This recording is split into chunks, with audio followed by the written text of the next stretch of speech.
¿Te acuerdas de este boli? Hace unos cuantos vídeos hice un retrato realista utilizando únicamente este boli y sorprendentemente me gustó. Es un boli de mi hijo de 4 años de dudosa calidad, pero como me gustó el resultado he dicho, pues voy a repetir. ¿Por qué no? Pero para complicarlo un poquito más he elegido una referencia cuyos tonos son un poquito, ¿cómo decirte? Complicados. Tiene un juego de luces que va a ser muy difícil de representar, sobre todo con una gama tan limitada como esta. Pero en este canal no nos amedrentamos ante los retos, así que ¡a por ello! Empiezo repasando el dibujo previo hecho a lápiz sobre papel fabriano de 200 gramos por metro cuadrado. Nada más empezar, por los ojos como siempre, me doy cuenta de que va a ser un trabajo complicado, como casi todos los que me planteo, la verdad. Empezamos bien. Este boli trabaja sorprendentemente bien, hace líneas muy finitas y eso facilita el sombreado, pero es verdad que al ser de mala calidad a veces no sale la tinta suficiente o de repente suelta bolitas de tinta que estropean la calidad del dibujo. Para los sombreados más suaves intento tumbar el bolígrafo lo máximo que me permite su grosor y hago líneas paralelas muy finitas que complemento con líneas perpendiculares y oblicuas. A medida que quiero ir sombreando un poquito más, las líneas son cada vez más fuertes y para ello coloco el bolígrafo de manera más perpendicular. Estaba yo aquí haciendo líneas y más líneas finitas y me preguntaba por qué esa necesidad de dibujar, de plasmar algo bello o al menos algo que provoque alguna sensación sobre un papel. No sé, chica. En mi caso encima con 1.000.000 de rayitas, que es lo que voy a necesitar para acabar este dibujo. El por qué empecé a dibujar con boli ya te lo conté en un vídeo, que te dejo por ahí para que veas después de este si es que no lo has visto todavía. Pero ¿por qué dibujar en general? Muchas veces me he preguntado por qué los seres humanos llevamos tanto tiempo dibujando y pintando. Según Google, las pinturas rupestres más antiguas son de hace más o menos 50.000 años. O sea que llevamos un ratito con el tema. Dato así que nadie me ha preguntado. Y si bien no tengo la respuesta correcta, porque dudo que exista una respuesta correcta, me apetecía hablarte sobre ello. Para mí, el arte de la pintura es el sketchbook de la humanidad. ¿Ah, sí? Cuando alguien dibuja en un sketchbook o libro de bocetos, cosa que yo debería empezar a hacer, pero siempre me da pues como reparo, no sé por qué, bueno, ya lo solucionaremos, pues va creando un diario visual. Cada dibujo es capaz de llevarte al momento en el que lo estabas dibujando. Recuerdas la referencia que utilizaste, lo que sentiste al dibujar, etc. A ver, yo no tengo sketchbook, pero tengo una carpeta de dibujos que es un poco lo mismo. Yo. El sketchbook te ayuda a visualizar la evolución de tus dibujos y al verlos todos juntos también eres capaz de observar una evolución como persona. Yo pienso que el arte de la pintura, remarco lo de la pintura porque hay muchos tipos de arte, pero yo me estoy refiriendo solo al arte pictórico, para que sepáis. Es el sketchbook de la humanidad porque gracias a ella somos capaces de observar nuestra evolución como especie, como si fuéramos un único individuo. Cada obra de arte nos permite de alguna forma viajar en el tiempo, entender cómo era el ser humano en aquella época y por otra parte contextualizar nuestra historia. Además, la pintura, así como la escultura y la arquitectura, es un arte tangible. La pintura en particular permite visualizar e incluso palpar los trazos del artista, las decisiones que tuvo que tomar para llevar a cabo la obra, y es como si pudiéramos comunicarnos con él o con ella de alguna manera que no puedo explicar, como si hubiera una puerta hacia el pasado. Hola, lo más cerca que vamos a estar de viajar en el tiempo. Sí, por favor. Al menos de momento. Yo siempre pienso que cuando me muera, a ver, no lo digo en plan drama ni nada, cuando ya no esté en este mundo, que suena un poco más suave, que si alguien ve algún dibujo mío es como si me tuviera un poco presente, como si parte de mí se hubiera quedado impregnada en el papel, que va a observar los trazos y puede imaginarse el movimiento de la mano, las sensaciones, etc. Que puede tener cierta comunicación con una tal Marina que hacía muchas rayitas con un bolígrafo para plasmar algo bello en un papel. ¡Sorpresa! Los artistas... Hago un inciso para explicar por qué aparece un trozo de dibujo tan grande de repente sin dibujar a cámara. Esta vez no se me ha olvidado darle al botón del play, podía haber pasado, pero no ha sido así, sino que hay un vídeo corrupto. Vamos, que no funciona. Fin del inciso.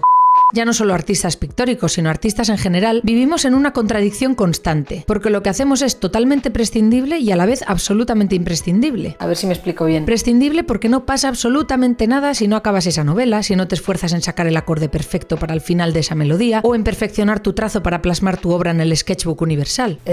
Tú mismo. El mundo no lo necesita para seguir rodando, pero imprescindible porque no podemos dejar la historia sin contar, porque necesitamos contexto, música, edificios, esculturas, nuevos lenguajes, experimentación, belleza, conexión. Vamos. Escribí un texto hace tiempo que creo que encaja bien con lo que quiero explicar y que me apetecía compartir contigo, así que te lo voy a leer.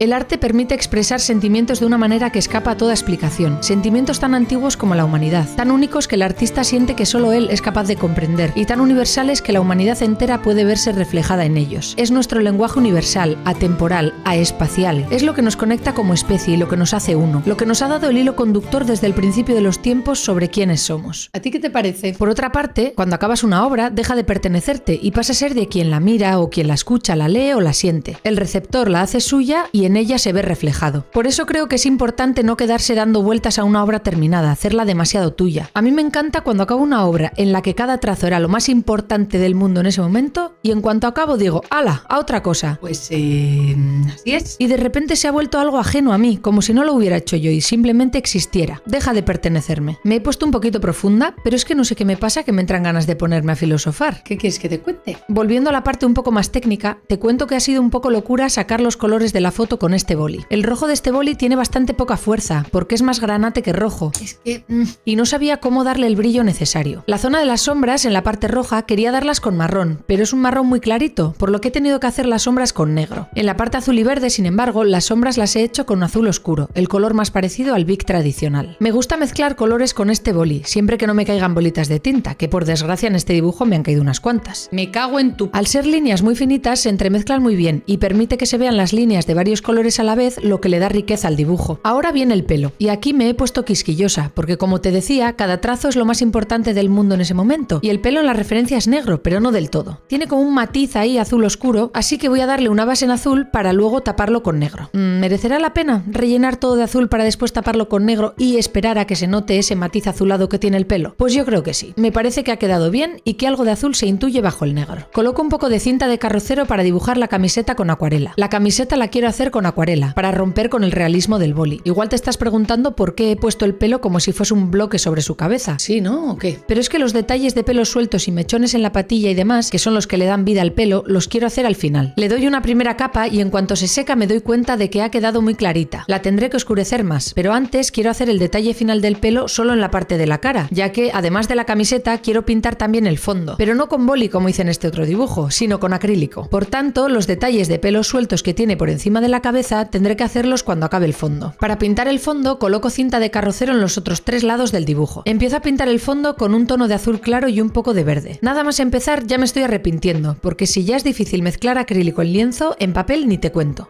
Fantástico. Encima ya está un poco doblado por la humedad de la acuarela de la camiseta, así que, en fin, de todas formas prefiero hacerlo así que con boli, que me iba a volver loca. Terminada la primera capa, le doy una segunda capa que que hace más homogéneos los colores del fondo. Ya con el fondo seco, me dispongo a dar los detalles finales del pelo, que le dan más realismo. Pelos sueltos que hago de manera sencilla, como si fuese una simple línea suelta que hago sobre un papel. Eso sí, primero le doy una primera capa de azul para que se note que el pelo tiene como ese brillo azulado del que hablaba antes. Después oscurezco la acuarela de la camiseta con un pincel en forma de brocha para poder oscurecer de la misma forma toda la camiseta y que no queden algunas partes más claras que otras. Con tan mala suerte de que se me ha olvidado grabar la parte en la que le doy los detalles de los pliegues y demás. Sorry. Y una vez seca la acuarela, ya solo queda firmar para poder dar esta obra por terminada. Espero que te guste.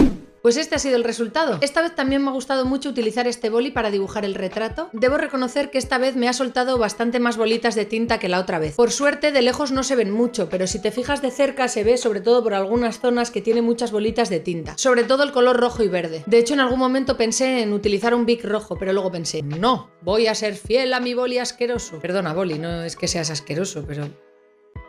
vas como vas. Y el fondo, pues a ver, ya me gusta. Hubo un momento de pánico con el acrílico porque empecé a hacer la mezcla de colores, el degradado, y no me gustaba nada cómo estaba quedando. Me hacía como algunas calvas en algunos sitios o algo así, no sé. No conseguía muy bien hacer el degradado, pero creo que en la segunda capa ya conseguí homogeneizar todo un poquito y me parece que queda bien porque sí que es verdad que este color le da como más contexto a las luces de la cara. Y la acuarela me gusta porque como está hecho con un efecto muy poco realista, creo que contrata con el realismo del rostro y que le da ese punto de originalidad que me gusta. Estoy contenta con el resultado. Pues hasta aquí el vídeo de hoy. Espero que te haya gustado mucho, que lo hayas disfrutado, que lo hayas pasado bien y ojalá que te haya servido para inspirarte, sea lo que tú hagas. Por cierto, te quería comentar una cosita.